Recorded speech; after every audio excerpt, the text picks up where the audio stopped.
9h, Europe 1 matin. Et à 7h20 sur Europe 1, place à l'édito éco, Dimitri Pavlenko. Bonjour Agnès Verdier-Molinier. Bonjour Dimitri, bonjour à tous. On va parler avec vous ce matin Agnès de la réforme du RSA. À partir du 1er janvier prochain, tous les bénéficiaires du RSA devront s'inscrire à France Travail.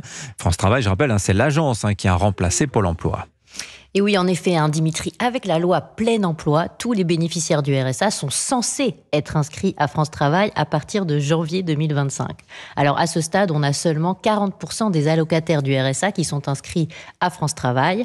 Donc, on peut en conclure que de 6,1 millions de demandeurs d'emploi dans les 5 catégories, nous devrions passer à environ 7,3 millions d'inscrits au total. Et donc, notre taux de chômage devrait beaucoup augmenter. Ah ben oui, voilà. Donc, ces personnes qui ont besoin d'un emploi, donc, et qui n'en ont pas, vont se retrouver inscrites dans la catégorie A, la catégorie la plus scrutée ?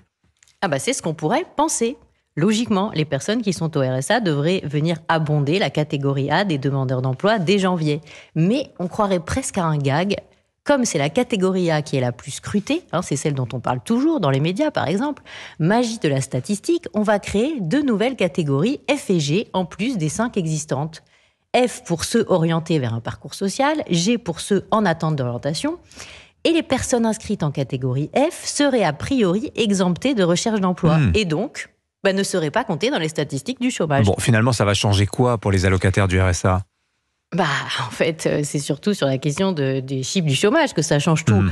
Seules les personnes qui demanderont le RSA à partir de janvier 2025 entreront automatiquement dans les fichiers de France Travail. Pour ceux qui est des personnes déjà bénéficiaires du RSA, c'est-à-dire plus d'1 million d'allocataires actuels, ils seront inscrits, mais dans un délai de 2 ans. Donc sur le papier, Dimitri, on avait une bonne idée, faire en sorte que tous les bénéficiaires du RSA recherchent activement un emploi et soient comptés dans les chiffres du chômage comme ailleurs en Europe. Ce qui amènerait notre taux de chômage au-delà des 8%, soit juste la vérité. Dans les pays du nord de l'Europe, on ne peut pas toucher des aides sans chercher activement un emploi.